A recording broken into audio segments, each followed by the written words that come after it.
أعوذ بالله من الشيطان الرجيم. إن الحمد لله نحمده ونستعينه ونستغفره ونعوذ بالله من شرور أنفسنا ومن سيئات أعمالنا من يهده الله فلا مضل له ومن يضلل فلا هادي له وأشهد أن لا إله إلا الله وحده لا شريك له وأشهد أن محمدا عبده ورسوله يا أيها الذين آمنوا اتقوا الله حق تقاته ولا تموتن إلا وأنتم مسلمون يا أيها الناس اتقوا ربكم الذي خلقكم من نفس واحدة وخلق منها زوجها وبث منهما رجالا كثيرا ونساء واتقوا الله الذي تساءلون به والأرحام إن الله كان عليكم رقيبا يا أيها الذين آمنوا اتقوا الله وقولوا قولا سديدا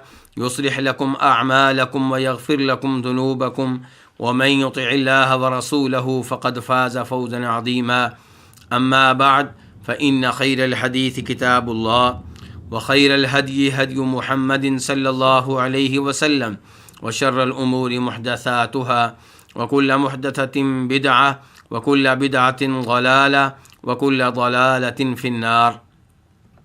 قال تعالى: وَإِذْ قَالَ رَبُّكَ لِلْمَلَائِكَةِ إِنِّي جَاعِلٌ فِي الْأَرْضِ خَلِيفَةً قَالُوا أَتَجْعَلُ فِيهَا مَن يُفْسِدُ فِيهَا وَيَسْفِكُ الدِّمَاءَ وَنَحْنُ نُسَبِّحُ بِحَمْدِكَ وَنُقَدِّسُ لَكَ قَالَ إِنِّي أَعْلَمُ مَا لَا تَعْلَمُونَ.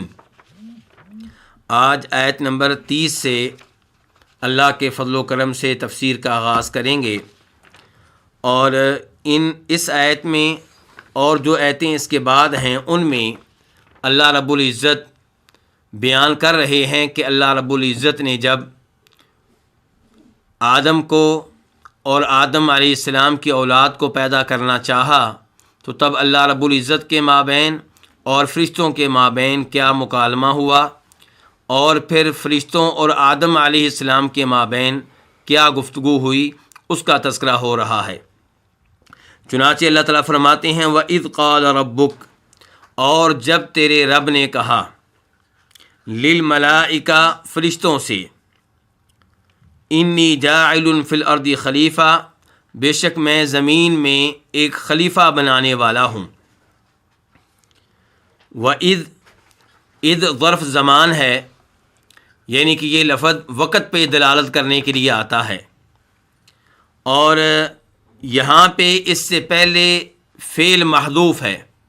اذکر اذ قال ربک، آپ یاد کریں اس وقت کو جب آپ کے رب نے فرشتوں سے کہا، آپ تذکرہ کریں اس وقت کا جب آپ کے رب نے فرشتوں سے کہا. اور یہاں پہ اللہ تعالیٰ کہہ رہے ہیں آپ کے رب نے کہا، تو یہ ربوبیت کون سی ہوئی؟ ربوبیت خاصہ، یعنی کہ یہاں پہ یہ نہیں کہا جا رہا کہ لوگوں کے رب نے کہا، بلکہ نبی علیہ الصلوۃ والسلام کو اللہ تعالیٰ مخاطب ہو کے کہہ رہے ہیں کہ تذکرہ کریں اس وقت کا جب آپ کے رب نے کہا. تو یہ ربوبیت کی اضافت نبی علیہ الصلوۃ والسلام کی طرف کی گئی ہے کہ آپ کا رب، اور اس میں اس تعلق کا اظہار ہوتا ہے جو اللہ رب العزت کا آپ صلی اللہ علیہ وسلم کے ساتھ ہے. اور جب کہا آپ کے رب نے للملائکہ، فرشتوں سے، ملائکہ یہ جمع کا لفظ ہے اور ملک ان کی جمع ہے، اور کچھ علماء کرام کا موقف ہے کہ ملک ان کی جمع ہے. اور جب کہا آپ کے رب نے فرشتوں سے، بے شک میں زمین میں بنانے والا ہوں ایک خلیفہ، جاعل اسم فاعل ہے، بنانے والا ہوں، فی الارض زمین میں، خلیفتاً ایک خلیفہ. اس آیت کے اس جملے پہ دوبارہ سے غور کرتے ہیں تو ہمیں یہاں سے کئی مسائل کا علم ہوگا. نمبر 1، یہاں پہ کہا اور جب تیرے رب نے کہا، اس کا مطلب یہ ہے کہ اللہ رب العزت کلام کرتے ہیں، گفتگو فرماتے ہیں، اور اللہ تعالیٰ جب چاہتے ہیں، جیسے چاہتے ہیں، کلام کرتے ہیں. تو یہ اللہ رب العزت کے ان افعال میں سے ہے جن کو ہم اللہ رب العزت کے لیے ثابت کرتے ہیں. کلام کرنا، آسمانی دنیا پہ نازل ہونا، وجاء ربک والملک صفا صفا، اللہ رب العزت کا آنا، تو یہ اللہ رب العزت کی وہ صفات ہیں جنہیں فعلی صفات کہا جاتا ہے. یہ وہ صفات ہیں جنہیں فعلی صفات کہا جاتا ہے، یعنی کہ اللہ رب العزت یہ افعال جب چاہتا ہے کرتا ہے اور جب چاہتا ہے نہیں کرتا. جب کہ اللہ تعالیٰ کی کئی صفات ذاتی ہوتی ہیں، ان کے ساتھ اللہ رب العزت ہر وقت موصوف ہوتا ہے. مثال کے طور پہ اللہ تعالیٰ کا علم یہ ہمیشہ سے ہے، ہمیشہ تک رہے گا. اللہ تعالیٰ کا سننا یہ بھی اللہ تعالیٰ کی ذاتی صفت ہے. اللہ تعالیٰ کا دیکھنا یہ بھی اللہ تعالیٰ کی ذاتی صفت ہے. جہاں تک تعلق ہے کلام کا، تو کلام جب اللہ تعالیٰ چاہتا ہے کرتا ہے اور جیسے چاہتا ہے کرتا ہے. تو ان صفات کا تعلق اللہ کی قدرت اور مشیت سے ہوتا ہے کہ اللہ جب چاہے کلام کرے، جب چاہے کلام نہ کرے. اللہ جب چاہتا ہے آسمان دنیا پہ اترتا ہے، نزول فرماتا ہے، اور جب چاہتا ہے اللہ تعالیٰ آتا ہے. وجاء ربک والملک صفا صفا، روز آخرت کے بارے میں اللہ تعالیٰ کہہ رہے ہیں کہ تمہارا رب آئے گا اور فرشتے آئیں گے، اور فرشتوں نے صفیں بنائی ہوئی ہوں گی. تو اللہ تعالیٰ اس وقت آئے گا. تو یہ اللہ تعالیٰ کی فعلی صفات ہیں، اور ان صفات کو ماننے کے معاملے میں کئی لوگوں کو بہت تردد رہتا ہے. وہ کہتے ہیں کہ اگر ہم یہ مانیں کہ اللہ تعالیٰ کلام کرتا ہے، اس کا مطلب یہ ہے کہ اللہ رب العزت کے کئی افعال ایسے ہیں جو حدوث والے ہیں، ان کے پہلے نہیں بعد میں ہوتے ہیں. تو پھر تو آپ نے اللہ رب العزت کے لیے وہ چیز ثابت کر دی جو پہلے نہیں تھی اب ہوئی ہے، جبکہ اللہ تعالیٰ قدیم ہیں، پہلے سے چلے آ رہے ہیں. تو اللہ تعالیٰ کے لیے وہ چیزیں ثابت کرنا جو پہلے نہیں تھیں اب ہیں، یہ اللہ تعالیٰ کے لیے حدود ثابت کرنا ہے، نئی چیز ثابت کرنا ہے. تو اس میں وہ کہتے ہیں کہ مسئلہ پیدا ہوگا، حالانکہ اس میں کوئی مسئلہ نہیں ہے. اللہ رب العزت کی صفت کلام کو آپ لے لیں، یہ بنیادی طور پہ وہ صفت ہے جو شروع سے ہے. یہ اپنے اصل کے لحاظ سے ذاتی صفت ہے، لیکن افراد کے لحاظ سے، احاد کے لحاظ سے یہ وہ صفت ہے جس کو آپ فعلی کہیں گے. ان کے بنیادی طور پہ اللہ رب العزت کی یہ صفت ہے کہ اللہ تعالیٰ کلام کرنے والے ہیں شروع سے. لیکن یہ جملہ مثال کے طور پہ یہی جملہ لے لیں کہ جب تیرے رب نے فرشتوں سے کہا بے شک میں زمین میں خلیفہ بنانے والا ہوں، بے شک میں زمین میں خلیفہ بنانے والا ہوں، یہ جملہ جو ہے یہ نیا جملہ ہے. تو اس جملے کے لحاظ سے اللہ کی صفت کیا ہوئی؟ فعلی صفت ہوئی. ورنہ اللہ رب العزت صفت کلام کے ساتھ موصوف ہیں، اس لحاظ سے ذاتی صفت ہے. تو بہرحال اللہ تعالیٰ کی تمام صفات کو ماننا چاہیے. اس سے پیشتر آیت میں آیا تھا ثم استوى الى السماء، پھر اللہ تعالیٰ آسمان کی طرف مستوی ہوا، پھر اللہ تعالیٰ آسمان کی طرف چڑھے، بلند ہوئے. تو یہ بھی صفت کون سی ہے؟ فعلی صفت ہے.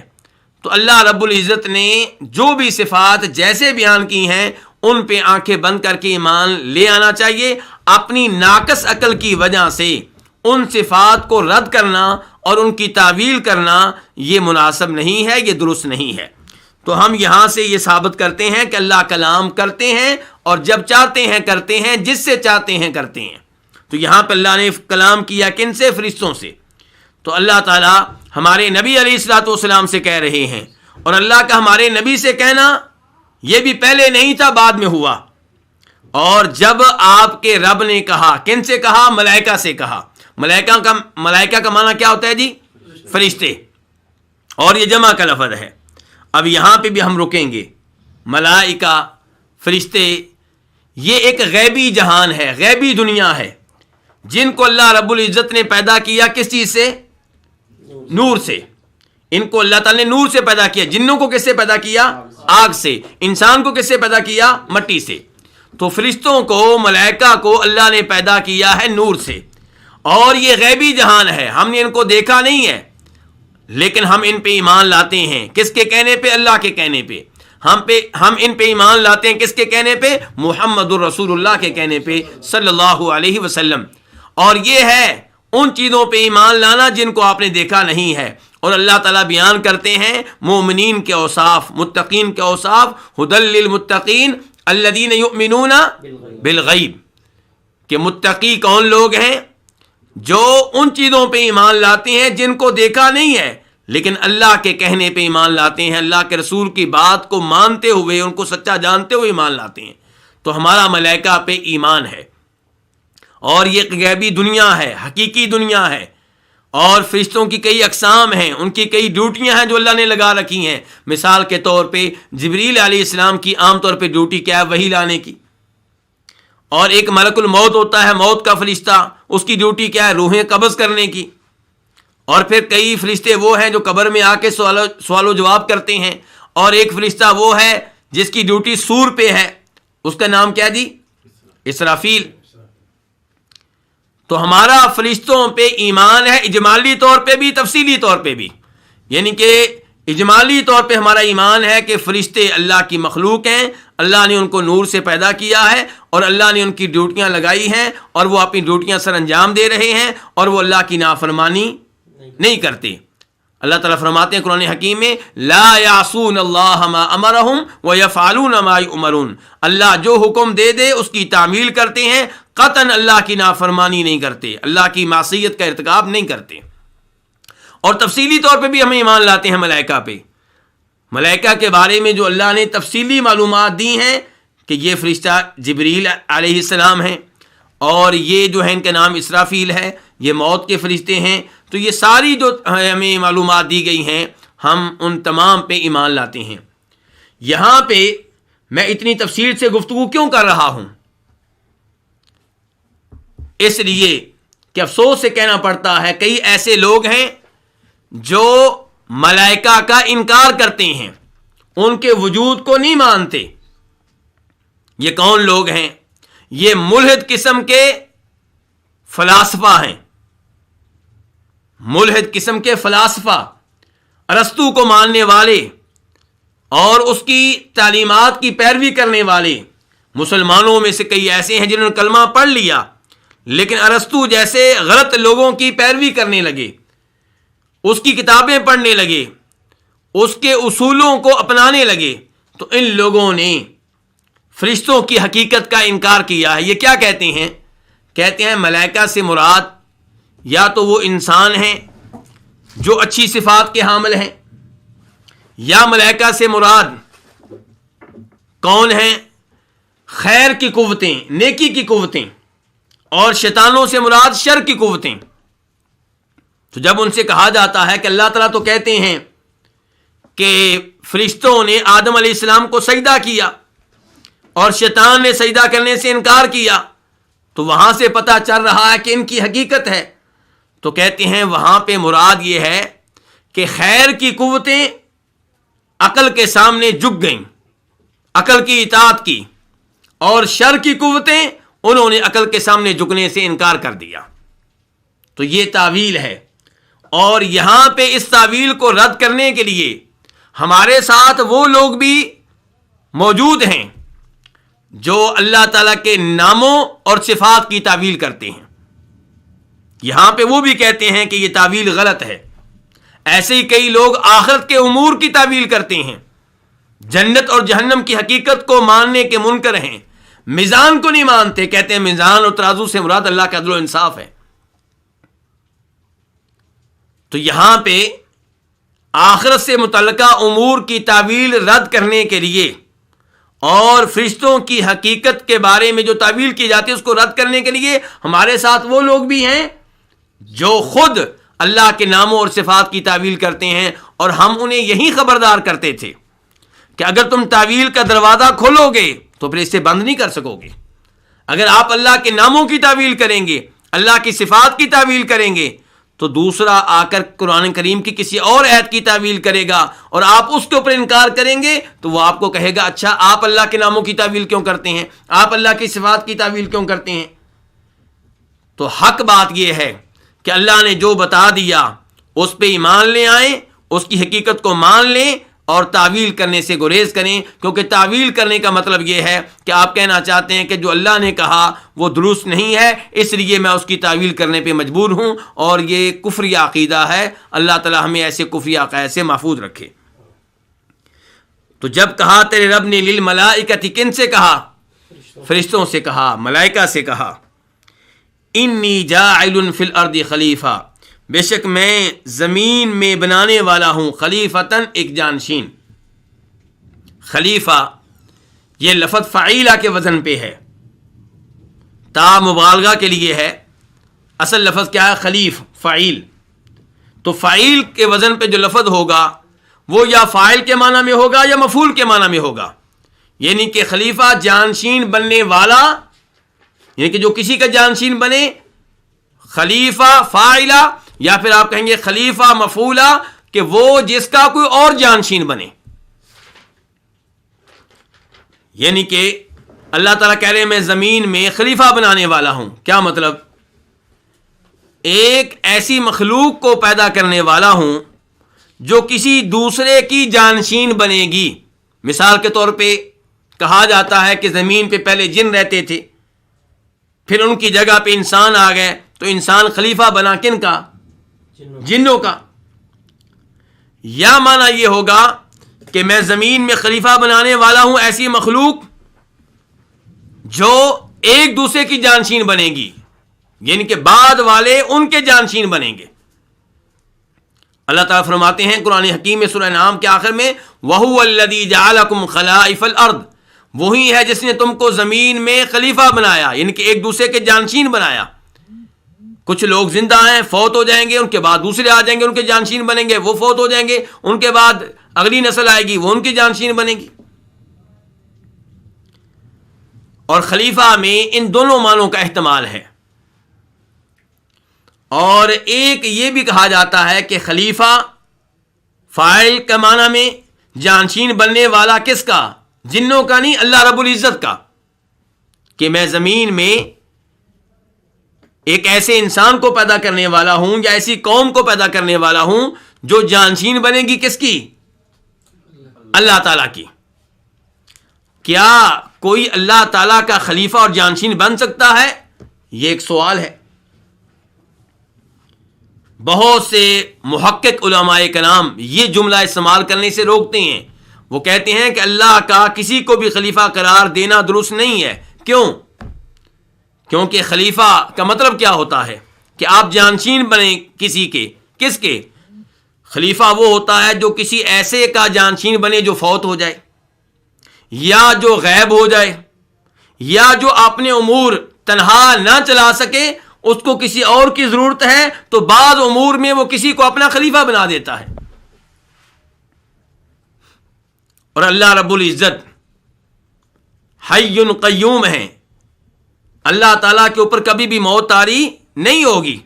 اللہ تعالیٰ ازل سے ہیں، ابد تک ہیں، تو اس لحاظ سے اللہ کو کسی خلیفہ کی کوئی ضرورت نہیں ہے، اور اللہ تعالیٰ غائب ہونے والے بھی نہیں ہیں، اس لحاظ سے بھی اللہ تعالیٰ کو خلیفہ کی ضرورت نہیں ہے، اور اللہ تعالیٰ اپنے امور چلانے میں عاجز اور بے بس بھی نہیں ہے کہ اللہ تعالیٰ کو کسی اور کی مدد کی ضرورت ہو، تو اس لحاظ سے بھی اللہ کا کوئی خلیفہ نہیں ہو سکتا۔ لیکن جن لوگوں نے یہ جملہ استعمال کیا ہے وہ کہتے ہیں کہ ہماری مراد یہ ہے کہ اللہ کا خلیفہ ہونا، اللہ کا نائب بننا، اللہ کا جانشین بننا، کس معاملے میں؟ اللہ کی شریعت کو اللہ کے بندوں تک پہنچانے کے معاملے میں، اللہ کا پیغام اللہ کے بندوں تک پہنچانے کے معاملے میں۔ تو بہرحال اگر خلیفہ کا مطلب یہ ہے تو پھر معاملہ ہلکا ہے، پھر ہم یہ نہیں کہتے کہ ایسا جملہ استعمال کرنا حرام ہے، لیکن بہرحال مشکوک قسم کا لفظ ہے، اس کے استعمال سے گریز کرنا چاہیے۔ یہاں پہ ایک سوال یہ پیدا ہوگا کہ اللہ تعالیٰ زمین میں خلیفہ بنانے والے ہیں، خلیفہ سے یہاں مراد کوئی ایک انسان ہے یا ساری انسانیت ہے؟ ایک موقف یہ ہے کہ اس سے مراد ایک انسان ہے، اور وہ کون ہے؟ آدم علیہ السلام۔ اور دوسرا موقف یہ ہے کہ خلیفہ سے مراد ایک پوری یعنی کہ قوم ہے، انسانیت ہے، آدم اور آدم علیہ السلام کی پوری اولاد ہے۔ امام ابن کثیر رحمہ اللہ نے اسی آخری موقف کو اختیار کیا ہے کہ میں زمین میں خلیفہ بنانے والا ہوں، یعنی کہ میں زمین پہ ایک ایسی مخلوق بنانے والا ہوں، پیدا کرنے والا ہوں، ان کو بسانے والا ہوں جو ایک دوسرے کے خلیفہ بنیں گے، ایک دوسرے کے جانشین بنیں گے۔ اور جن لوگوں نے اس موقف کو اختیار کیا ہے کہ یہاں پہ مراد آدم علیہ السلام تنہا نہیں، آدم علیہ السلام اور ان کی اولاد ہے، وہ کہتی ہیں آپ بعد والا جملہ پڑھ لیں۔ فرشتوں نے کیا کہا تھا کہ آپ زمین پہ ان لوگوں کو بنائیں گے، ان کو بسائیں گے جو کیا کریں گے؟ فساد کریں گے اور خون بہائیں گے۔ تو آدم علیہ السلام نے فساد نہیں کرنا تھا، آدم علیہ السلام نے کسی کو قتل نہیں کرنا تھا، ان کی اولاد میں سے کسی نے فساد کرنا تھا، ان کی اولاد میں سے کسی نے قتل و غارت بپا کرنی تھی۔ اس کا مطلب یہ ہے کہ پھر خلیفہ سے مراد کون ہے؟ آدم علیہ السلام اور ان کی اولاد۔ تو یہ وہ موقف ہے جس کو کس نے اختیار کیا ہے؟ حافظ ابن کثیر رحمہ اللہ نے۔ وَإِذْ قَالَ رَبُّكَ لِلْمَلَائِكَةِ، اور جب کہا تمہارے رب نے، کن سے کہا؟ فرشتوں سے کہا۔ کیا کہا؟ اللہ کے الفاظ کیا ہیں؟ انی جاعل فی الارض خلیفہ، کہ میں زمین میں بنانے والا ہوں خلیفتاً، ایک خلیفہ۔ یہاں پہ غور کیجئے گا، اللہ نے یہ نہیں کہا کہ اپنا خلیفہ، اللہ نے یہ نہیں کہا انی جاعل فی الارض خلیفتی، میں زمین میں اپنا خلیفہ بنانے والا ہوں۔ اللہ نے کہیں بھی یہ لفظ استعمال نہیں کیا۔ آپ سورہ 7 میں چلے جائیں، اللہ تعالیٰ داؤد علیہ السلام کو مخاطب کر رہے ہیں، یا داؤد انا جعلناک خلیفتاً فی الارض فاحکم بین الناس، اے داؤد ہم نے زمین میں آپ کو خلیفہ بنایا ہے، آپ لوگوں کے درمیان انصاف کریں، فیصلے کریں۔ وہاں پہ بھی اللہ نے کہا خلیفہ بنایا، یہ نہیں کہا کہ میں نے تجھے اپنا خلیفہ بنایا ہے۔ اپنی طرف اللہ نے خلیفہ ہونے کی اضافت نہیں کی، اس لیے کسی بھی انسان کو اللہ کا خلیفہ قرار دینے سے گریز کرنا چاہیے، اس سے بچنا چاہیے۔ تو پھر خلیفہ سے مراد کیا ہوگا؟ جیسا کہ امام ابن کثیر نے کہا ہے کہ اللہ تعالیٰ زمین میں ایک مخلوق کو بسانے والے ہیں جو ایک دوسرے کی خلیفہ بنے گی، ایک دوسرے کی جانشین بنے گی، یا آپ کہہ سکتے ہیں کہ اس مخلوق کی جانشین بنے گی جو پہلے زمین پہ آباد تھی۔ وہ کون تھے؟ وہ جنات تھے، جیسا کہ کہا جاتا ہے، واللہ تعالی اعلم۔ اس کے بعد ہم منتقل ہوتے ہیں اس جملے کی طرف جو اس کے بعد ہے، قالوا اتجعل فیہا من یفسد فیہا ویسفک الدماء۔ قالوا، انہوں نے کہا، کنہوں نے کہا؟ فرشتوں نے کہا۔ تو اس سے پتہ چلا فرشتے واقعی ایک مخلوق ہے جن کی حقیقت ہے، جن کا وجود ہے، اور وہ کلام کرتے ہیں، گفتگو کرتے ہیں، یا اللہ سے کلام کر رہے ہیں۔ قالوا، انہوں نے کہا، اتجعل فیہا، کیا آپ بنائیں گے فیہا، اس میں، کس میں؟ زمین میں۔ تو ضمیر کدھر لوٹ رہی ہے؟ ارض کی طرف۔ کیا آپ بنائیں گے فیہا، اس میں، من یفسد فیہا، جو اس میں فساد کرے گا، کس میں؟ زمین میں۔ ویسفک الدماء، اور جو بہائے گا کس کو؟ خون کو۔ یہاں پہ فرشتوں نے کیا کہا ہے؟ اتجعلوا، کیا آپ بنائیں گے، کیا تو بنائے گا؟ اللہ تعالیٰ کو مخاطب ہو رہے ہیں۔ تو کیا فرشتے اللہ تعالیٰ پہ اعتراض کر رہے ہیں؟ فرشتے اللہ تعالیٰ پہ اعتراض کرنے والے نہیں ہیں، یہ انسان ہیں۔ انسانوں میں کئی ایسے بدبخت گزرے ہیں جو اللہ رب العزت کا انکار کرتے ہیں یا اللہ تعالیٰ کی شریعت کے کئی امور پہ اعتراض کرتے ہیں، بلکہ آج بھی آپ کو ایسے لوگ مل جائیں گے جو اسلامی سزاؤں کو وحشیانہ قرار دیتے ہیں، کہتے ہیں چور کا ہاتھ کاٹنا یہ کون سی سزا ہے؟ وحشیانہ۔ تو اللہ تعالیٰ نے جو سزا قرآن کریم میں بیان کی اس پہ اعتراض کر رہا ہے کون؟ گندے پانی سے پیدا ہونے والا حقیر سا انسان جو اپنے آپ کو پخانے کی غلاظت سے محفوظ نہ رکھ سکا، پیشاب کی غلاظت سے محفوظ نہ رکھ سکا، ناک کی غلاظت سے محفوظ نہ رکھ سکا، بلغم کی غلاظت سے محفوظ نہ رکھ سکا، بے بس لاچار سوتا ہے تو اس کو معلوم نہیں ہوتا میں کہاں پہ ہوں، میرا ہاتھ کدھر جا رہا ہے، میرا پاؤں کدھر ہے۔ اتنا حقیر سا انسان اپنے خالق کی دی ہوئی تعلیمات پہ اعتراض کرتا ہے، افسوس کا مقام ہے۔ فرشتے ایسے نہیں ہیں، تو اس لیے یہاں پہ جو استفہام ہے، سوال ہے، وہ اعتراض کے انداز میں نہیں ہے، وہ معلومات لینے کے لیے ہے کہ یا اللہ اس مخلوق کو پیدا کرنے میں حکمت کیا ہے، جبکہ اس مخلوق میں ایسے لوگ بھی ہوں گے جنہوں نے فساد کرنا ہے، خون بہانا ہے، کسی دوسرے کو قتل کریں گے، تو پھر ان کو پیدا کرنے میں حکمت کیا ہے؟ قالوا، انہوں نے کہا اتجعلوا، کیا تو پیدا کرے گا فیہا، اس میں، کس میں؟ زمین میں، کیا تو بنائے گا اس زمین میں من یفسد فیہا، جو اس میں فساد کریں گے؟ فساد کیسے کریں گے؟ شرک کی راہ اختیار کر کے۔ فساد دو طرح کا ہوتا ہے، کون کون سا؟ حصی اور مانوی۔ اور یہاں چونکہ بعد میں اللہ نے کہہ دیا یسفک الدماء، کہ وہ مخلوق ایسی ہوگی جو خون بہائے گی، تو یہ کون سا فساد ہوا؟ حصی۔ تو من یفسد والا پھر کون سا فساد ہوا؟ یہ کون سا ہو گیا؟ مانوی، یعنی کہ جو شرک کا ارتکاب کریں گے، جو بدکاری کا ارتکاب کریں گے، جو سود لیں گے اور دیں گے، جو یتیموں کا مال اس پہ قبضہ کریں گے، جو جادو جیسا برا کام جو ہے اس کا ارتکاب کریں گے، تو من یفسد فیہا، جو زمین میں فساد کریں گے، ویسفک الدماء، اور جو خون بہائیں گے۔ الدماء جمع ہے کس کی؟ دمن کی، جو خون بہائیں گے، یعنی کہ لوگوں کو ناحق قتل کریں گے۔ اس سے پتہ چلا کہ کسی کو قتل کرنا کتنا بڑا جرم ہے۔ فرشتے مزید کہہ رہے ہیں وَنَحْنُ نُسَبِّحُ بِحَمْدِكَ وَنُقَدِّسُ لَكَ، واو کون سی؟ حالیہ، جب کہ نحن ہم، نسبح تسبیح بیان کرتے ہیں،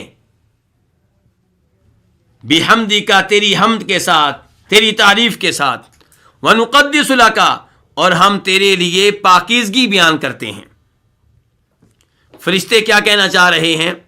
کہنا چاہ رہے ہیں یا اللہ جس مخلوق کو تو پیدا کرنے لگا ہے وہ تو زمین پہ فساد کریں گے اور ایک دوسرے کو قتل کریں گے، جبکہ ہم موجود ہیں، ہم تیری تسبیح اور تیری حمد کے ترانے پڑھتے ہیں، ہم تیرے لیے پاکیزگی بیان کرتے ہیں، تجھے ہر عیب سے پاک قرار دیتے ہیں، یعنی کہ ہمارے ہوتے ہوئے ان کی موجودگی کی ضرورت نہیں ہے۔ یعنی کہ اگر اے اللہ تو پیدا کر رہا ہے تو اس میں حکمت پھر کیا ہے؟ وَنَحْنُ نُسَبِّحُ، اور ہم تسبیح بیان کرتے ہیں بحمدک تیری حمد کے ساتھ۔ یہ کون کہہ رہے ہیں؟ فرشتے۔ نسبح یہ فعل مضارع ہے، جمع متکلم کا صیغہ، ہم تسبیح بیان کرتے ہیں۔ تسبیح کس کو کہتے ہیں؟ تسبیح اللہ تعالیٰ کو ہر عیب سے، ہر نقص سے، ہر کمزوری سے پاک قرار دینا، یعنی کہ اس بات کا اعلان کرنا کہ یا اللہ تجھ میں کوئی کمزوری نہیں ہے، نیند کمزوری ہے اور تو اس کمزوری سے پاک ہے، اونگنا کمزوری ہے اور تو اس کمزوری سے پاک ہے، اولاد کا محتاج ہونا یہ کمزوری ہے اور تو اس کمزوری سے پاک ہے، بیوی کا محتاج ہونا کمزوری ہے اور تو اس کمزوری سے پاک ہے، تمام کمزوریوں سے تو پاک ہے۔ یہ ہے تسبیح۔ اب انسان کسی کے بارے میں یہ کہتا جائے کہ یہ اس کمزوری سے پاک، اس کمزوری سے پاک، اس کمزوری سے پاک، تو یہ کافی نہیں ہے، یہ بھی بتائیں کہ اس میں خوبیاں کون سی پائی جاتی ہیں۔ آپ نے یہ تو بتا دیا کہ یہ کمزوریوں سے پاک ہے، عیوب سے پاک ہے، نقائص سے پاک ہے، لیکن کوئی خوبی بھی ہے کہ نہیں؟ وہ ہے حمد۔ حمد کیا ہے؟ کہ جس کی آپ حمد بیان کر رہے ہیں، جس کی تعریف بیان کر رہے ہیں، اس کے وہ اوصاف بیان کرنا جنہیں صفات کمال کہا جاتا ہے، اوصاف کمال کہا جاتا ہے، اور یہ بیان کرنا اس سے محبت کے انداز میں، اس کی تعظیم کرتے ہوئے، پیسے لینے کے لیے نہیں، بلکہ دل میں اس کی محبت ہے، دل میں اس کی عظمت بٹھائی ہوئی ہے، آپ اس کو واقعی عظیم سمجھتے ہیں، آپ اس سے محبت کرتے ہیں، یہ ہے حمد۔ تو حمد کیا ہوا پھر؟ کہ جو محمود ہے، جس کی آپ تعریف کرنا چاہ رہے ہیں، اس کے عمدہ اوصاف بیان کرنا، کمال کی صفات بیان کرنا محبت کے ساتھ، اور اس کو تعظیم کرتے ہوئے اپنے دل میں اس کی عظمت کو بٹھائے ہوئے، اور یہ آپ بیان کریں گے کس کے ساتھ؟ قولی طور پہ بیان کریں گے، زبان کے ساتھ بیان کریں گے۔ تو اب فرشتے کیا کہہ رہے ہیں کہ یا اللہ ونحن، تو یہ بحمد کی جو با ہے یہ ہے مصاحبت کے لیے، یہ با مصاحبت کی ہے۔ اب مانا کیا ہوگا؟ کہ ہم تیری تسبیح بیان کرتے ہیں تیری حمد کے ساتھ، یعنی کہ دونوں کام کر رہے ہیں، ہم تسبیح بھی بیان کر رہے ہیں اور تیری حمد بھی بیان کر رہے ہیں، یعنی کہ جہاں ہم یہ کہتے ہیں کہ تو اولاد کی کمزوری سے پاک ہے، نیند کی کمزوری سے پاک ہے، تو اس کمزوری سے پاک ہے کہ تیرے اوپر موت آئے، وہاں پہ ہم یہ بھی کہتے ہیں کہ یا اللہ تیری بڑی عمدہ صفات ہیں، تو کلام کرتا ہے، تو ہر آواز کو سنتا ہے، تو ہر ایک کو دیکھ رہا ہے، ہر کوئی تیری قدرت میں ہے. یہ کیا ہے؟ اللہ کی وہ اوصاف جو کمال کے اوصاف ہیں، اللہ کی خوبیاں. تو اللہ کی صفات بہت ساری ہیں اور قرآن اور حدیث میں جگہ بجگہ آئی ہیں. ان تمام کو ماننا چاہیے اور ان کی تعویل سے گریز کرنا چاہیے. میں بار بار توجہ دلاتا ہوں، اللہ کے کلام کی تعویل کرنا بہت بڑا جرم ہے. اللہ ایک چیز کو ثابت کرتے ہیں اور آپ اس کو ماننا نہیں چاہتے، پھر آپ تعویل کرتے ہیں، نہیں جی اس کا مطلب یہ ہے، نہیں جی اس کا مطلب یہ ہے. یہ کیا ہے؟ یہ جرم ہے، الا یہ کہ کسی تعویل کی واضح طور پہ کوئی دلیل ہو، اور ایسا بہت کم ہوتا ہے. تو اللہ تعالیٰ فرما رہے ہیں وَنَحْنُ نُسَبِّحُ بِحَمْدِكَ، کہ فرشتوں نے کہا کہ ہم تسبیح بیان کرتے ہیں تیری حمد کے ساتھ. اس لیے کوشش کرنی چاہیے کہ آپ اللہ تعالیٰ کی تسبیح بیان کریں تو ساتھ ہی اللہ کی حمد بیان کریں. سبحان اللہ و بحمدہ، میں اللہ کی تسبیح بیان کرتا ہوں اس کی حمد کے ساتھ، اور اسی کے مطابق ہر مخلوق کی تسبیح ہے. اللہ تعالیٰ فرماتے ہیں سورہ بنی اسرائیل میں، سورہ اسراء میں، وَإِن مِّن شَيْءٍ إِلَّا يُسَبِّحُ بِحَمْدِهِ وَلَٰكِن لَّا تَفْقَهُونَ تَسْبِيحَهُمْ. ہر چیز اللہ کی تسبیح بیان کر رہی ہے اس کی حمد کے ساتھ، لیکن تم ان کی تسبیح کو سمجھ نہیں سکتے. ہر چیز اللہ کی تسبیح بیان کر رہی ہے لیکن حمد کے ساتھ. اور امام بخاری شریف کے آخر میں جو حدیث لے کر آئے ہیں، جسے جناب ابو ہریرہ روایت کرتے ہیں، وہ کیا ہے کہ نبی علیہ الصلوۃ والسلام نے ارشاد فرمایا کلمتان حبیبتان للرحمن خفیفتان علی اللسان ثقیلتان فی المیزان سبحان اللہ وبحمدہ سبحان اللہ العظیم. دو جملے ہیں، رحمان کو بڑے پیارے ہیں، رحمان کو ان سے محبت ہے. اس کا مطلب یہ ہے کہ اللہ کی صفات میں سے ایک صفت یہ بھی ہے کہ اللہ محبت کرتا ہے. تو جو جملے ہیں جن سے رحمان کو بڑی محبت ہے، پڑھنے والا جب پڑھے گا تو زبان پہ بڑے ہلکے ہیں، لیکن جب روزے قیامت وزن ہوگا تو بڑے بھاری ثابت ہوں گے. وہ کون سے دو جملے ہیں؟ سبحان اللہ و بحمدہ سبحان اللہ العظیم، کہ میں اللہ کی تسبیح بیان کرتا ہوں اس کی حمد کے ساتھ، اور میں اللہ کی تسبیح بیان کرتا ہوں جو کہ عظمتوں والا ہے.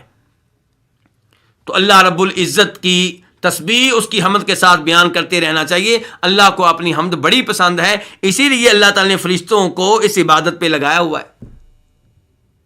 فرشتوں کو اللہ نے اس عبادت پہ لگایا ہوا ہے. کون سی عبادت؟ اللہ کی تسبیح بیان کریں اللہ کی حمد کے ساتھ. وَنُقَدِّسُ لَكَ، فرشتے کہتے ہیں یا اللہ ہم تیرے لیے پاکیزگی بھی بیان کرتے ہیں. یعنی کہ یہ آخری درجے کی اللہ رب العزت کی تسبیح ہے.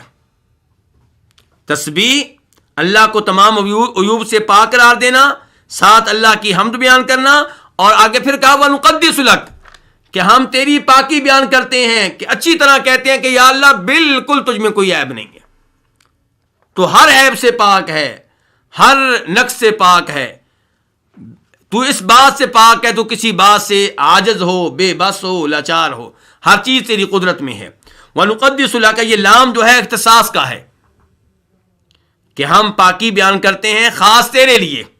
یہاں سے پتہ چلتا ہے پاکی بیان کرنے والے کے اخلاص کا، کہ تیری بیان کرتے ہیں کسی اور کی نہیں. قال انی اعلم ما لا تعلمون، اللہ رب العزت کیا فرماتے ہیں؟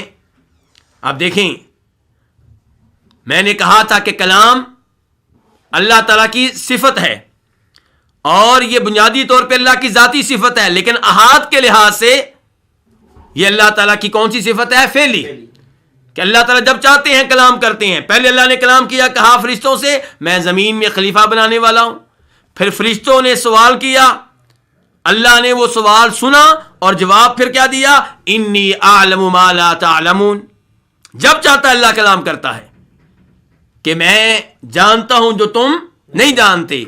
اور یاد رکھیے گا اللہ کے کلام کو بھی مانیے اور اس بات کو بھی مانیے کہ اللہ کا کلام آواز کے ساتھ ہے، تبھی تو فرشتوں نے سنا. اللہ کا کلام آواز کے ساتھ ہے، حروف پہ مشتمل ہے. یہ حروف ہیں انی اعلم ما لا تعلمون. بے شک میں جانتا ہوں، میں علم رکھتا ہوں ان چیزوں کا جن کا تم علم نہیں رکھتے. یہاں سے اللہ کی کون سی صفت کا پتہ چلا؟ صفت علم کا. اللہ تعالیٰ کہہ رہے ہیں کہ میں علم رکھتا ہوں، یعنی کہ میری صفات میں سے ایک صفت کیا ہے؟ علم. تو یہ ہے اللہ کی حمد، اور اللہ اپنی حمد خود بھی بیان کرتے ہیں، اور یہاں پہ بھی بیان کر رہے ہیں انی عالم. یہ اللہ اپنی حمد بیان کر رہے ہیں، اپنی تعریف خود کر رہے ہیں کہ میں علم رکھتا ہوں ان چیزوں کا جن کا علم تم نہیں رکھتے. تو یہاں سے یہ بھی پتا چلا کہ مخلوق اور خالق کی وہ صفات جن میں اشتراک پایا جاتا ہے وہ اشتراک ظاہری حد تک ہے، حقیقی طور پہ اشتراک نہیں ہے. آپ دیکھیں علم اللہ کی صفت ہے، اور فرشتوں کی بھی صفت ہے کہ وہ علم رکھتے ہیں، انسان کی بھی صفت ہے کہ وہ علم رکھتا ہے، لیکن اللہ نے کہا جو علم میں رکھتا ہوں وہ تم نہیں رکھتے. اللہ کے علم کی کوئی انتہا نہیں ہے، اللہ کا علم غیر محدود ہے، اور انسان کا، فرشتوں کا علم محدود ہے. جو اللہ نے دے دیا اتنا موجود ہے، جو نہیں دیا وہ موجود نہیں ہے. اسی لیے ہم کہتے ہیں عالم الغیب ایک اللہ ہے. فرشتے عالم الغیب نہیں ہیں، انسان عالم الغیب نہیں ہے. انبیاء کرام علیہم الصلوۃ والسلام علم کے لحاظ سے تمام انسانوں میں سب سے آگے ہیں، سب سے بہتر ہیں، سب سے افضل ہیں، لیکن وہ بھی عالم الغیب نہیں ہیں. غیب کی اتنی باتیں جانتے ہیں جتنی اللہ نے بتا دیں، جو اللہ نے نہیں بتائیں وہ نہیں جانتے. نبی علیہ الصلوۃ والسلام آپ کو بتایا گیا فرشتوں کے بارے میں، تو یہ غیبی علم آپ کو دیا گیا. جنت کے بارے میں بتایا گیا، غیبی علم دیا گیا. جہنم کے بارے میں بتایا گیا، غیبی علم دیا گیا. اور آپ کے ذریعے علم ہم تک بھی پہنچ گیا. اب ہم بھی جانتے ہیں کہ فرشتے موجود ہیں، ان میں ایک جبریل ہیں، ان میں ایک میکائیل ہیں، ان میں ایک اسرافیل ہیں. اور جنت کے بارے میں بھی ہم جانتے ہیں، جہنم کے بارے میں بھی جانتے ہیں، لیکن اتنا جتنا بتا دیا گیا. لیکن کیا میں اپنے آپ کو اس بنیاد پہ عالم الغیب کہہ سکتا ہوں؟ یا میں آپ کو کہہ سکتا ہوں؟ یا کسی پیر صاحب کو کہہ سکتا ہوں؟ نہیں، کیونکہ ہم لوگ غیبی باتیں اتنی جانتے ہیں جتنی ہمیں بتا دی گئی، اس سے زیادہ نہیں. اور نبی علیہ الصلوۃ والسلام کو بھی آپ عالم الغیب نہیں کہہ سکتے، کیونکہ آپ اگرچہ تمام لوگوں سے بڑھ کر غیبی باتیں جانتے ہیں، لیکن آپ بھی اتنی جانتے ہیں جتنی اللہ نے بتا دی، اس سے زیادہ نہیں. اور عالم الغیب وہ اللہ ہے جو ہر غیبی چیز کو جانتا ہے، ہر پوشیدہ چیز کو جانتا ہے، بلکہ اس کے لیے غیب اور دیگر چیزیں برابر ہیں. غیبی چیزیں تو میرے اور آپ کے لحاظ سے ہیں. اللہ تعالیٰ فرماتے ہیں سورہ نمل میں صاف صاف قُلْ لَا يَعْلَمُ مَنْ فِي السَّمَاوَاتِ وَالْأَرْضِ الْغَيْبَ إِلَّا اللَّهُ. آپ کہہ دیں کہ عالم الغیب آسمان والوں میں، زمین والوں میں کوئی بھی نہیں ہے سوائے اللہ کی. تو ایک اللہ عالم الغیب ہے، اور اس ایسے صاف صاف پتہ چل رہا ہے کہ فرشتے عالم الغیب نہیں ہیں. اس کے بعد اللہ تعالیٰ فرماتے ہیں آیت نمبر 31 میں وَعَلَّمَ آدَمَ الْأَسْمَاءَ كُلَّهَا ثُمَّ عَرَضَهُمْ عَلَى الْمَلَائِكَةِ فَقَالَ أَنْبِئُونِي بِأَسْمَاءِ هَؤُلَاءِ إِن كُنتُمْ صَادِقِينَ. وَعَلَّمَ اور تعلیم دی اور سکھایا. کس نے سکھایا؟ اللہ تعالیٰ نے. علمہ فعل ماضی ہے، واحد کا صیغہ ہے، اس میں ایک ضمیر ہے ہوا، وہ لوٹ رہی ہے کس کی طرف؟ اللہ رب العزت کی طرف، لفظ اللہ کی طرف. وَعَلَّمَ اور اس نے سکھایا. کس نے؟ اللہ تعالیٰ نے. کس کو سکھایا؟ آدم کو. کیا سکھایا؟ الاسماء تمام نام. الاسماء جمع ہے کس کی؟ اسم کی جمع ہے. تو کیا سکھائے؟ تمام نام. کلھا یہ تاکید کے لیے ہے، تمام کے تمام. الاسماء کا معنی یہ تھا کہ سارے نام، لیکن کلھا تاکید کے لیے آیا ہے کہ سب کے نام، یعنی کہ کوئی نام نہیں چھوڑا. وَعَلَّمَ آدَمَ الْأَسْمَاءَ كُلَّهَا اور اللہ تعالیٰ نے آدم علیہ السلام کو سب کے سب نام سکھا دیے. کس کے نام؟ مخلوقات کے نام، چیزوں کے نام. ثُمَّ عَرَضَهُمْ عَلَى الْمَلَائِكَةِ پھر اس نے پیش کیا. عرضہ اس نے پیش کیا. کس نے؟ اللہ تعالیٰ نے. ہم ان کو، کن کو؟ ان مخلوقات کو، ان چیزوں کو. علی الملائکہ کن کے سامنے پیش کیا؟ فرشتوں کے سامنے. فقال تو کہا. کس نے کہا؟ اللہ تعالیٰ نے. انبئونی مجھے خبر دو. یا کا معنی کیا ہے؟ مجھے. اور انبئو خبر دو جمع کا صیغہ ہے، اور یہ امر کا یعنی کہ صیغہ ہے. انبئونی مجھے خبر دو، مجھے آگاہ کرو، باسماء ہؤلاء ان کے ناموں کے بارے میں، مجھے خبر دو ان کے ناموں کی، یعنی کہ یہ جو مخلوقات ہیں، یہ جو چیزیں ہیں جو اے فرشتوں میں نے تمہارے سامنے پیش کر دی ہیں، ان کے نام بتاؤ، ان کنتم صادقین اگر تم سچے ہو۔ سچے ہو کس معاملے میں؟ اس معاملے میں کہ جن کو میں پیدا کر رہا ہوں وہ تو فساد کرنے والے ہوں گے، خون بہانے والے ہوں گے، اور تم میری تسبیح بیان کرتے ہو، میری حمد بیان کرتے ہو، میری پاکیزگی بیان کرتے ہو۔ اگر تم اس معاملے میں سچے ہو تو پھر تم مجھے یہ بتاؤ کہ ان کے نام کیا ہیں۔ یعنی کہ فرشتوں کی گفتگو سے یہ معلوم ہو رہا تھا کہ جیسے فرشتوں کی موجودگی میں انسان کی ضرورت نہیں ہے، کیونکہ فرشتے اللہ تعالیٰ کی عبادت کا حق ادا کر رہے ہیں، فرشتوں میں ساری خوبیاں پائی جاتی ہیں۔ تو اللہ تعالیٰ نے کہا اگر ایسا ہے تو پھر تم مجھے بتاؤ، ان کے نام بتاؤ۔ اگر تم یہ سمجھتے ہو کہ تمہارے پاس علم ہے اس انسان کے بارے میں کہ یہ آئندہ کیا کرنے والا ہے، کیا ایسے غلطیاں ہوں گی، کیا کیا فساد بپا کرے گا، کس کس کا خون بہائے گا، اگر ان تمام چیزوں کا تمہیں علم ہے تو مجھے ان چیزوں کے نام بتاؤ۔ یہاں پہ ایک تو یہ ہے کہ کچھ علماء کرام کہتے ہیں کہ اللہ تعالیٰ نے جن چیزوں کے نام آدم علیہ السلام کو سکھائے وہ چیزیں کیا تھیں؟ وہ ایک تو فرشتوں کے نام، اور دوسرے نمبر پہ آدم علیہ السلام کو ان کی اولاد کے نام۔ دیگر مخلوقات کے نام اللہ تعالیٰ نے نہیں سکھائے۔ کچھ مفسرین کی یہ رائے ہے۔ انہوں نے یہ رائے کیوں اپنائی؟ کہتے ہیں اللہ نے کہا ہے عرضہم، کہ اللہ نے فرشتوں کے سامنے ان کو پیش کیا، کن کو؟ جن کے نام پوچھنے تھے، جن کے نام سکھائے تھے۔ تو لفظ اللہ نے کیا بولا؟ عرضہم۔ اللہ نے یہ نہیں کہا عرضہن، اللہ نے وہ لفظ بولا ہے جو اس مخلوق کے لیے ہوتا ہے جو عقل والی مخلوق ہے، اور عقل والی مخلوق کون ہے؟ انسان اور فرشتے۔ اس کا مطلب یہ ہے کہ اللہ تعالیٰ نے آدم علیہ السلام کو جانوروں کے نام نہیں سکھائے، زمین کے نام نہیں سکھائے، آسمانوں کے نام نہیں سکھائے، صرف ان چیزوں کے نام سکھائے ہیں جو صاحب عقل ہیں۔ لیکن حافظ ابن کثیر رحمہ اللہ نے اس موقف کو مسترد کر دیا ہے۔ کیوں؟ کیونکہ اللہ تعالیٰ کہہ رہے ہیں کہ اللہ تعالیٰ نے آدم علیہ السلام کو تمام کے تمام نام سکھا دیے، سب کے سب نام سکھا دیے۔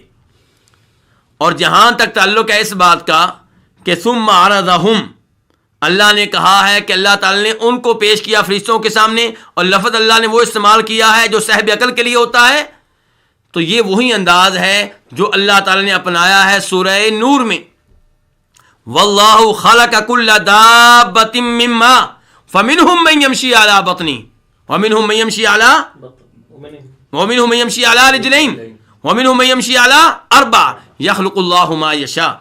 اللہ تعالیٰ کہتے ہیں کہ اللہ تعالیٰ نے ہر چلنے والے کو، ہر رینگنے والے کو، ہر جاندار کو پیدا کیا۔ اب ان میں سے کچھ وہ ہیں جو چلتے ہیں اپنی پیٹ کے بل، اور کچھ وہ ہیں جو چلتے ہیں 2 ٹانگوں پہ، کچھ وہ ہیں جو چلتے ہیں 4 ٹانگوں پہ۔ جب اللہ نے کہا ان میں سے کچھ وہ ہیں جو پیٹ کے بل چلتے ہیں، تو وہاں پہ اللہ نے لفظ وہ استعمال کیا جو صاحب عقل کے لیے ہوتا ہے۔ اور پھر حافظ ابن کثیر رحمہ اللہ نے جو موقف اپنایا ہے اس کی تائید اس حدیث سے بھی ہوتی ہے جس کو امام بخاری وغیرہ اپنی صحیح میں لے کر آئے ہیں۔ امام بخاری اپنی صحیح میں اور دیگر ائمہ حدیث اپنی کتب میں لے کر آئے ہیں، جس حدیث میں یہ آتا ہے کہ لوگ جب میدان حشر میں کھڑے ہوں گے تو شفاعت کے لیے انبیاء کرام علیہم الصلوۃ والسلام سے رابطہ کریں گے۔ سب سے پہلے کس نبی کے پاس جائیں گے؟ آدم علیہ السلام کے پاس، اور ان سے کیا کہیں گے؟ اے آدم، آپ تمام انسانوں کے باپ ہیں، انت ابو البشر، اور آپ وہ ہیں کہ جن کو اللہ نے پیدا کیا اپنے ہاتھوں سے، آپ وہ ہیں جن کو اللہ نے فرشتوں سے سجدہ کرایا۔ اور یہ کہتے کہتے وہ لوگ یہ بھی کہیں گے وَعَلَّمَكَ كُلَّ شَيْءٍ، اللہ تعالیٰ نے آپ کو ہر چیز کا علم دیا. اللہ تعالیٰ نے آپ کو ہر چیز کا علم دیا, ہر چیز. وہاں پہ یہ نہیں کہا کہ انسانوں کا نام بتائے یا فرشتوں کے نام بتائے, بلکہ یہ کہا کہ اللہ تعالیٰ نے آپ کو ہر چیز کے ناموں کا علم دیا, ہر چیز کے ناموں کا علم دیا. تو اس لیے صحیح بات یہ ہے کہ اللہ تعالیٰ نے تمام چیزوں کے نام سکھائے ہیں آدم علیہ السلام کو. ثم عرضهم الملائکہ, پھر ان چیزوں کو پیش کیا آدم علیہ السلام کے سامنے. تو اللہ تعالیٰ ضمیر کیوں لے کر آئے ہیں, صاحب عقل والی ضمیر, غلبہ دیتے ہوئے انسانوں کو اور فرشتوں کو دیگر مخلوقات پہ. یعنی کہ جب تذکرہ کرنا ہو سبھی مخلوقات کا, اب سب مخلوقات میں انسان بھی ہیں, فرشتے بھی ہیں, جن بھی ہیں, جانور بھی ہیں, اور پہاڑ بھی ہیں, آسمان بھی ہیں, زمین بھی ہیں, زمینیں بھی ہیں. اب صاحب عقل جو ہیں ان کا اعتبار کیا گیا, ان کو اہمیت زیادہ دی گئی, اور ان کے اعتبار سے ضمیر وہ لائی گئی جو صاحب عقل کے لیے ہوتی ہے. جیسے اللہ نے کہا تھا الحمدللہ رب العالمین, اور اس بارے میں گفتگو گزر چکی ہے. تو ثم عرضهم الملائکہ, پھر اللہ نے ان تمام چیزوں کو فرشتوں کے سامنے پیش کیا. فقال, تو اللہ نے کہا. آپ دیکھیں کلام اللہ کی کون سی صفت ہے, پھر فعلی. جب چاہتے ہیں اللہ کلام کرتے ہیں. پہلے اللہ نے کلام کیا, کہا میں زمین میں خلیفہ بنانے والا ہوں. پھر اللہ نے کلام کیا فرشتوں سے, کہا میں وہ جانتا ہوں جو تم نہیں جانتے.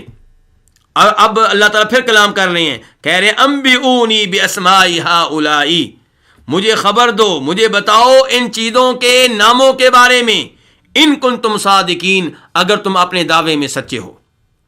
یہاں پہ سوال پیدا ہوگا, اللہ کا یہ حکم وجوب پہ دلالت کرتا ہے کہ جس پہ عمل کرنا واجب ہے, یا اللہ کا یہ حکم تحدی کے لیے ہے, چیلنج کے لیے ہے, چیلنج دینے کے لیے ہے؟ کیسے پتا چلا؟ کیونکہ اللہ تعالیٰ کہنے اگر تم سچے ہو تو ان چیزوں کے نام بتاؤ. یعنی کہ ایسا نہیں ہے کہ اللہ ان کو حکم دے رہے ہوں کہ میرے اس حکم پہ عمل کرنا واجب ہے, ان چیزوں کے نام بتاؤ, نہیں بتاؤ گے تو گنہگار ہو جاؤ گے. یہ انداز نہیں ہے. کون سا انداز ہے؟ چیلنج کا, کہ اگر تم سچے ہو اس معاملے میں جو تم نے کہا ہے تو پھر تم ان چیزوں کے نام بتاؤ. ان کنتم صادقین, اگر تم سچے ہو. قالوا سبحانك لا علم لنا الا ما علمتنا انك انت العلیم الحکیم. یہ آیت نمبر 32 ہے.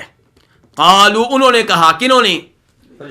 فرشتوں نے کہا. تو فرشتے بھی کلام کرتے ہیں, اور واقعی یہ جہان ہے, غیبی جہان ہے, جن پہ ایمان لانا ضروری ہے. بلکہ جو ایمان کے 6 پلر ہیں, 6 ستون ہیں, ارکان ایمان جن کو کہا جاتا ہے, ان میں سے ایک یہ ہے کہ فرشتوں پہ ایمان لایا جائے. تو قالوا, انہوں نے کہا, کنہوں نے کہا؟ فرشتوں نے. سبحانک, تو پاک ہے. سبحان یہ اسم مصدر ہے, اور اس سے پہلے فعل محذوف ہوتا ہے, اور عربوں کو پتا ہوتا ہے کہ یہاں پہ فعل محذوف ہے, اور ایسے موقع پہ فعل حذف کرنا یہ کلام کرنے والے کی خوبی پہ دلالت کرتا ہے کہ ایسی چیز کو حذف کر دیا جائے جو معلوم ہے. اگر میں آپ لوگوں سے پوچھوں کہ آپ کا نام کیا ہے, تو آپ یہ نہیں کہیں گے کہ میرا نام عبداللہ ہے, آپ کہیں گے عبداللہ, جبکہ پورا جملہ کیا بنتا ہے کہ میرا نام عبداللہ ہے. اگر آپ کہیں گے میرا نام عبداللہ ہے, یہ میرا نام, یہ لفظ بولیں گے تو اچھا نہیں لگے گا, کیونکہ یہ چیز معلوم ہے کلام کرنے والے کو بھی, سوال کرنے والے کو بھی, اور جواب دینے والے کو بھی, اور جو پاس بیٹھے ہیں ان کو بھی. تو ایسے جملے اور ایسے الفاظ حذف کر دینا جو خود ہی معلوم ہو رہے ہوں, یہ کلام کی خوبی پہ دلالت کرتا ہے. تو یہاں پہ کیا کہا؟ قالوا سبحانک, انہوں نے کہا سبحانک. تو اصل میں کیا ہے؟ نسبح سبحانک, نسبح سبحانک, یعنی کہ وہی فعل جو اوپر آیا تھا, فرشتوں نے کیا کہا تھا؟ وَنَحْنُ نُسَبِّحُ, اور یہاں پہ بھی کیا؟ سبحانک, یعنی کہ نسبح سبحانک, ہم تیری پاکیزگی بیان کرتے ہیں, تجھے ہر عیب سے پاک قرار دیتے ہیں.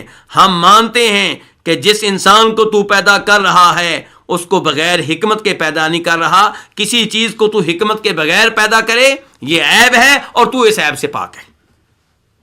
یا اللہ تو اس عیب سے پاک ہے کہ تو پیدا کرنے اس انسان کو جس کو تو پیدا کرنے جا رہا ہے اس کو بغیر کسی وجہ کے پیدا کرے, بغیر کسی سبب کے, بغیر کسی حکمت کے. اس کے پیچھے کوئی حکمت ہے اور تیرا کوئی بھی کام حکمت سے خالی نہیں ہے. تو سبحانکا, ہم تجھے پاک قرار دیتے ہیں اس بات سے کہ تو بغیر حکمت کے کسی چیز کو پیدا کرے. لا علم لنا الا ما علمتنا, ہمارے پاس کوئی علم نہیں ہے. یہ کون کہہ رہے ہیں؟ فرشتے کہہ رہے ہیں ہمارے پاس کوئی علم نہیں ہے. الا ما علمتنا, سوائے اس علم کے جو تو نے ہمیں دے دیا. الا حرف استثناء ہے, سوائے, مگر, سوائے اس علم کے. ما اسم موصول ہے الذی کے معنی میں, سوائے اس علم کے جو تو نے ہمیں سکھا دیا. علمتا, تو نے سکھا دیا. علمتا فعل ماضی ہے اور واحد مذکر حاضر کا صیغہ ہے. تو نے جس کی تعلیم دے دی, جو تو نے سکھا دیا, نہ ہمیں, یعنی کہ ہمارے پاس اس علم کے علاوہ کوئی علم نہیں جو تو نے ہمیں دے دیا. یعنی کہ عطائی علم بھی اتنا ہے جتنا اللہ نے دے دیا. انکا انت العلیم الحکیم. انا کا معنی کیا ہوتا ہے جی؟ بے شک, یقیناً, کوئی شک نہیں, بلا شبہ. انکا, تو. انت کا معنی کیا ہے؟ تو. یہ ضمیر فصل ہے. تو اب جب پہلے بھی تھا کا تو, انت بھی تو تاکید کا معنی ہو گیا کہ بے شک تو ہی, یعنی کہ انا, یقیناً, تو ہی العلیم, ہر چیز کا علم رکھنے والا ہے. العلیم اللہ کے ناموں میں سے ایک نام ہے, اللہ کے اسماء الحسنی میں سے ہے. اللہ کے ناموں کا اہتمام کریں. اگر آپ اللہ کے محبوب بندے بننا چاہتے ہیں, اگر آپ اللہ کو اپنے اوپر راضی رکھنا چاہتے ہیں, تو اللہ کے ناموں میں دلچسپی لیا کریں, اللہ کی صفات میں دلچسپی لیا کریں. جو اللہ کی ذات میں دلچسپی لے گا, اللہ کے ناموں میں دلچسپی لے گا, اللہ کی صفات میں دلچسپی لے گا, یقیناً اللہ اس سے محبت کرے گا. تو انک انت العلیم, بے شک تو ہی بہت علم رکھنے والا ہے, ہر چیز کا علم رکھنے والا ہے. ماضی کا علم بھی تیرے پاس, موجودہ حالات کا علم بھی تیرے پاس, مستقبل کا علم بھی تیرے پاس. بلکہ اللہ علیم ہے اس معنی میں بھی کہ اللہ کو ان چیزوں کے بارے میں بھی علم ہے جو اللہ نے پیدا نہیں کی. اگر اللہ ان کو پیدا کرتا تو وہ کیسی ہوتی. اور یہ وہ چیز ہے جس کا علم انسان کے پاس سرے سے نہیں ہے. انک انت العلیم الحکیم, بے شک تو ہر چیز کا علم رکھنے والا ہے. الحکیم, کمال حکمت والا ہے. الحکیم بھی اللہ کے ناموں میں سے ایک نام ہے. العلیم اللہ کا نام ہے, تو ہم اللہ کے نام علیم کو بھی مانتے ہیں اور اس سے جو صفت علم اخذ ہو رہی ہے اس کو بھی مانتے ہیں. الحکیم اللہ کا نام ہے, ہم اللہ کے نام حکیم کو بھی مانتے ہیں اور اس سے اللہ کی صفت حکمت معلوم ہو رہی ہے اس کو بھی ہم مانتے ہیں. لیکن گمراہ فرقے کیا کرتے ہیں, غلط لوگ, ان کا عقیدہ کیا ہے جن کی وجہ سے اس موضوع پہ مجھے بار بار گفتگو کرنا پڑتی ہے. وہ کہیں گے اللہ تعالیٰ علیم ہے بغیر علم کے, یعنی کہ نام کی حد تک علیم ہے, بس لفظ اللہ پہ بولا جاتا ہے لیکن اللہ کی صفت علم ہم نہیں مانتے. نعوذ باللہ من ذالک. کہتے ہیں اللہ تعالیٰ حکیم ہے لیکن بغیر حکمت کے. ایک گروپ یہ ہو گیا. دوسرا گمراہ فرقہ کیا کرتا ہے, وہ کہے گا کہ ہم اللہ تعالیٰ کے نام مانتے ہیں اور اس میں جو صفت ہے وہ بھی مانتے ہیں, لیکن اس کا معنی وہ نہیں ہے جو عام طور پہ لوگ سمجھتے ہیں. تو معنی کی تعویل کریں گے. لیکن یہ لوگ جن کی ابھی بات کر رہا ہوں, جو اللہ کو علیم مانتے ہیں, اس میں جو صفت ہے علم مانتے ہیں, یہ یہاں پہ صفت علم کو مانتے ہیں, لیکن جب رحمان رحیم کہنے کی باری آئے گی تو کہیں گے رحمان کو مانتے ہیں, رحیم کو مانتے ہیں, اور اس سے جو صفت رحمت معلوم ہو رہی ہے اس کو بھی مانتے ہیں, لیکن رحمت کا معنی وہ نہیں ہے جو تم کرتے ہو. کیا جی پھر کہیں گے رحمت سے مراد یہ ہے کہ اللہ تعالیٰ جس پہ رحم کرتا ہے اس پہ انعام کرتا ہے, اس کو ثواب دیتا ہے, اس پہ نعمتوں کی بارش کرتا ہے, رحمت نہیں کرتا. رحمت کا انکار کر دیں گے, لفظی حد تک مانیں گے, حقیقی معنوں میں نہیں مانیں گے. تو بہرحال یہاں پہ یہ دو اللہ کے نام آئے ہیں, ہم دونوں ناموں کو بھی مانتے ہیں, علم جو صفات موجود ہیں ان کو بھی مانتے ہیں. تو الحکیم اللہ تعالیٰ کمال حکمت والا. حکمت کسے کہتے ہیں؟ کسی چیز کو وہاں پہ رکھنا جہاں پہ رکھنا بنتا ہو. ہر چیز کو وہ مقام دینا جو دینا چاہیے، کسی موقع پہ وہ کلام کرنا جو اس موقع پہ کلام کرنا چاہیے۔ آپ دیکھتے ہیں کہ کئی دفعہ کوئی آدمی حق بات کرتا ہے لیکن وہاں اس موقع پہ جس موقع پہ وہ بات کرنے والی نہیں ہوتی، تو یہ حکیم نہ ہوا۔ اللہ تعالیٰ حکیم ہے، اللہ نے جو کہا جو کیا وہی کیا جو حکمت کے عین مطابق تھا، جو کرنے والا تھا۔ اللہ نے جتنے آرڈر دے دیے قرآن میں، کوئی انسان جو صاحب عقل ہے وہ نہیں کہہ سکتا کاش اللہ یہ حکم نہ دیتا۔ اللہ نے جن چیزوں سے روک دیا، کوئی صاحب عقل یہ نہیں کہہ سکتا کاش اللہ اس چیز سے نہ روکتا۔ اللہ نے انہی چیزوں کا حکم دیا جن کا حکم دینا بنتا تھا، اور اللہ نے انہی چیزوں سے روکا جن سے روکنا بنتا تھا۔ اسی لیے تو اللہ تعالیٰ اپنے نبی کے اوصاف میں بتاتے ہیں وَيُحَرِّمُ عَلَيْهِمُ الْخَبَائِثَ وَيُحِلُّ لَهُمُ الطَّيِّبَاتِ وَيُحَرِّمُ عَلَيْهِمُ الْخَبَائِثَ، کہ آپ اچھی چیزوں کو حلال قرار دیتے ہیں اور خبیث چیزوں کو حرام قرار دیتے ہیں، یعنی کہ شریعت نے انہی چیزوں کو حرام قرار دیا ہے جو خبیث تھیں، اور شریعت نے انہی چیزوں کو حلال قرار دیا ہے جو عمدہ تھیں، اچھی تھیں۔ تو یہ ہے اللہ تعالیٰ حکیم۔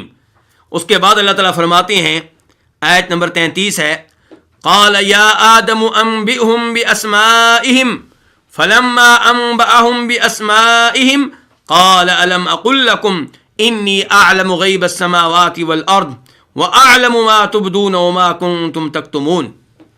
قال، اللہ تعالیٰ نے کہا، دیکھیں بار بار میں کہہ رہا ہوں کہ اللہ تعالیٰ کی صفات میں سے ایک صفت کیا ہے کہ اللہ کلام کرتا ہے، اللہ کہتا ہے، اور یہ اللہ تعالیٰ کی کون سی صفات میں سے ہے؟ فعلی صفات میں سے، یعنی کہ جب اللہ چاہتا ہے کلام کرتا ہے۔ آپ دیکھیں اللہ نے پہلے نہیں کہا، اب کہہ رہے ہیں کہ یا آدم، اے آدم، انبئہم باسمائہم، تم ان کو خبر دو ان چیزوں کے ناموں کے بارے میں۔ قال، اللہ نے کہا یا آدم، اے آدم، اور آدم جو ہے یہ آدم علیہ السلام کا نام ہے۔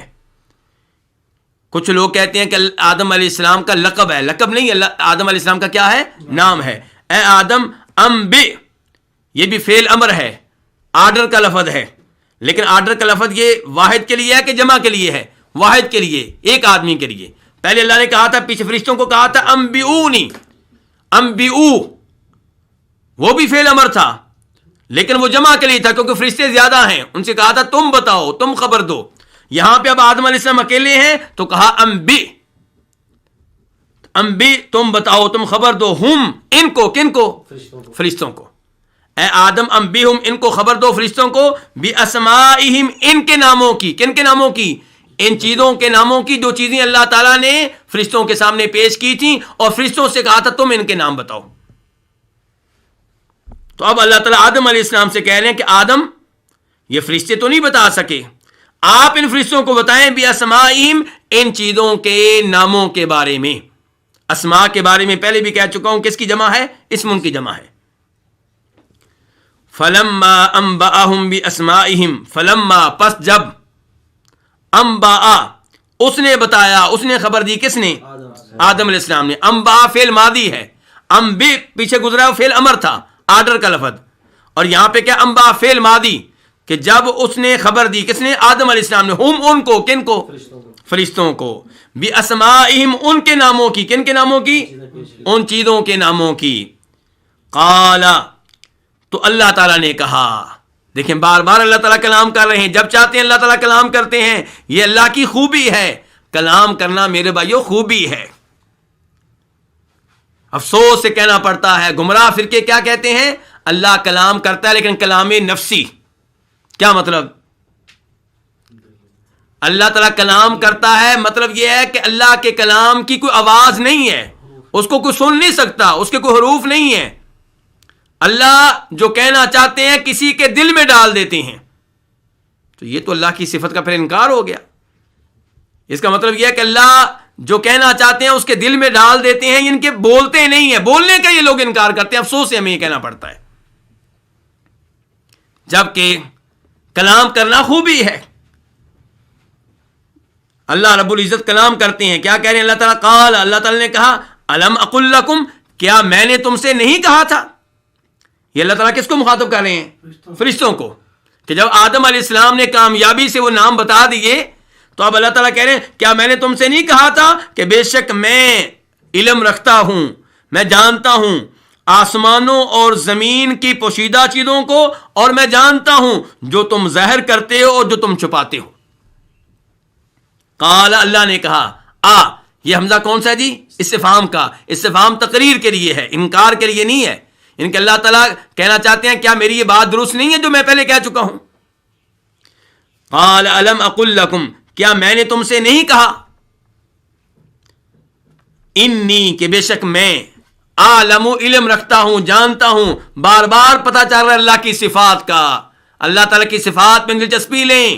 اللہ تعالیٰ کہہ رہے ہیں میں جانتا ہوں، پہلے کہا پیچھے العلیم، میرا نام علیم ہے، اور اب کیا ہے؟ عالم، میں جانتا ہوں، میں علم رکھتا ہوں، میری صفات میں سے ایک صفت کیا ہے؟ علم ہے۔ انی عالم، میں جانتا ہوں، غیب السماوات والارض، آسمانوں کی پوشیدہ چیزوں کو اور زمین کی پوشیدہ چیزوں کو۔ یہ پوشیدہ اللہ کے لحاظ سے نہیں ہے، پوشیدہ کس کے لحاظ سے؟ فرشتوں کے لحاظ سے، انسانوں کے لحاظ سے۔ تو اس سے بھی پتا چلا کہ فرشتے عالم الغیب نہیں ہے۔ اللہ تعالیٰ فرشتوں سے کہہ رہے ہیں میں ہوں عالم الغیب، میں علم رکھتا ہوں آسمانوں کی پوشیدہ چیزوں کا اور زمین کی پوشیدہ چیزوں کا۔ یہاں پہ اللہ نے السماوات، آسمان کے لیے جمع کا لفظ بولا ہے، اور زمین کے لیے واحد کا۔ تو مراد کیا ہے؟ جن سے زمین، تو اس میں سب زمینیں آ جائیں گی۔ اور زمینیں کتنی ہیں؟ 7۔ آسمان کتنے ہیں؟ 7۔ سورہ طلاق کے آخر میں آیت آتی ہے اللہ الذی خلق 7 سماوات ومن الارض مثلہن، اللہ نے 7 آسمان پیدا کیے اور اتنی ہی زمینیں پیدا کی۔ تو اللہ تعالیٰ کہہ رہے ہیں میں جانتا ہوں تمام آسمانوں کی پوشیدہ چیزوں کو، والارض، اور زمین کی پوشیدہ چیزوں کو، وَأَعْلَمُ، اور میں جانتا ہوں۔ اللہ اکبر، اللہ تعالیٰ بار بار اپنی صفات بتا رہے ہیں۔ اللہ تعالیٰ کے کلام سے اگر اللہ کے ناموں کو نہیں پہچاننا، اللہ کے کلام سے اللہ کی صفات کو نہیں پہچاننا، تو فائدہ کیا ہے پھر؟ وَأَعْلَمُ، اللہ تعالیٰ کہتے ہیں اور میں جانتا ہوں، مَا تُبْدُونَ، جو تم ظاہر کرتے ہو، ما موصول ہے الذی کے معنی میں، میں جانتا ہوں جو بھی چیزیں تم تبدونا ظاہر کرتے ہو، وما کنتم تکتمون، اور جو چیزیں تم چھپاتے ہو۔ تبدونا فعل مضارع ہے، مخاطب کون ہے؟ فرشتے۔ تکتمون فعل مضارع ہے، مخاطب کون ہے؟ فرشتے۔ تکتمون تم چھپاتے ہو، تبدونا تم ظاہر کرتے ہو۔ اللہ تعالیٰ کہہ رہے ہیں کہ جو تم چھپاتے ہو، جو ظاہر کرتے ہو چیزیں میرے لحاظ سے برابر ہیں، میں سب کو جانتا ہوں۔ اچھا، اس سے پتہ چلا فرشتے جو ہیں وہ کچھ چیزیں چھپاتے بھی ہیں، کچھ چیزیں ظاہر بھی کرتے ہیں۔ اس کا مطلب یہ ہے کہ فرشتے جو ہیں وہ ان کا ارادہ ہوتا ہے اور فرشتوں کا دل ہوتا ہے۔ اللہ تعالیٰ کیا فرماتے ہیں سورہ سبا میں؟ حتی اذا فزع عن قلوبہم، جب فرشتوں کے دلوں سے گھبراہٹ دور کر دی جاتی ہے تو کہتے ہیں تمہارے رب نے کیا کہا ہے؟ ایک دوسرے سے پوچھتے ہیں کہ اللہ تعالیٰ نے کیا کہا ہے؟ تو جواب دینے والے جواب دیتے ہیں قالوا الحق، اللہ نے جو کہا ہے برحق کہا ہے۔ تو بہرحال یہاں سے بھی پتہ چل رہا ہے کہ فرشتے کچھ چیزیں چھپاتے ہیں، کچھ ظاہر کرتے ہیں، اور اللہ تعالیٰ کہہ رہے ہیں وَأَعْلَمُ، میں جانتا ہوں، ما تبدون، جو تم ظاہر کرتے ہو، وما کنتم تکتمون، اور جو چیزیں تم چھپاتے ہو۔ تو ان آیات سے ہمیں کیا پتہ چلا؟ نمبر 1 پتہ چلا کہ انسان پہلے نہیں تھا، بعد میں اللہ نے اس کو پیدا کیا ہے۔ اور یہ پتہ چلا کہ اللہ تعالیٰ کلام کرتے ہیں، اور یہ پتہ چلا کہ فرشتے اللہ کی مخلوق ہیں، حقیقی مخلوق ہیں، اور اس امر کی تعویل کرنا جائز نہیں ہے بلکہ ان پہ ایمان لانا واجب ہے۔ اور یہ کہ فرشتے اللہ تعالیٰ کی تسبیح بیان کرتے رہتے ہیں، اللہ کی حمد و ثنا بیان کرتے رہتے ہیں، اور یہ کہ فرشتے عالم الغیب نہیں ہیں۔ اور یہ بھی پتہ چلا کہ اللہ نے آدم علیہ السلام کو تمام چیزوں کے نام بتائے، پھر وہ چیزیں فرشتوں کے سامنے پیش کیں، پھر اللہ نے فرشتوں سے ان چیزوں کے نام کے بارے میں سوال کیا، وہ نہیں بتا سکے، اور انہوں نے اللہ کی تسبیح بیان کی اور اللہ کے سامنے تواضع کا مظاہرہ کیا، عاجزی کا مظاہرہ کیا، اور بتا دیا کہ یا اللہ ہمارے پاس اتنا ہی علم ہے جتنا تو نے دے دیا۔ اور پھر انہوں نے کہا کہ اللہ تو علیم ہے، تو حکیم ہے، اللہ کے نام مانے، اللہ کی صفات کا تذکرہ کیا۔ پھر اللہ تعالیٰ نے آدم علیہ السلام سے یہی مطالبہ کیا، تو آدم علیہ السلام نے ان چیزوں کے نام بتا دیے، اور یہاں سے آدم علیہ السلام کی فضیلت معلوم ہوئی کہ اللہ نے ان کو علم دیا ہے، اور علم میں اللہ نے ان کو اس موقع پہ برتری دی، کن پہ؟ فرشتوں پہ۔ اور یہ بھی پتہ چلا کہ اللہ رب العزت ہر چیز کا علم جانتے ہیں، کوئی بھی چیز اللہ سے مخفی نہیں ہے، نہ آسمانوں میں نہ زمین میں. اور اللہ تعالیٰ وہ چیزیں بھی جانتے ہیں جو فرشتے ظاہر کرتے ہیں، چھپاتے ہیں، اور جو انسان چھپاتا ہے یا ظاہر کرتا ہے. اللہ رب العزت قرآن حکیم کی تفسیر صحیح معنوں میں جاننے کی توفیق عنایت فرمائے. آج آیت نمبر 30 سے لے کے 33 تک کی تفسیر کا موقع ملا. انشاءاللہ کل آیت نمبر 34 سے آغاز کریں گے. وآخر دعوانا ان الحمد للہ رب العالمین.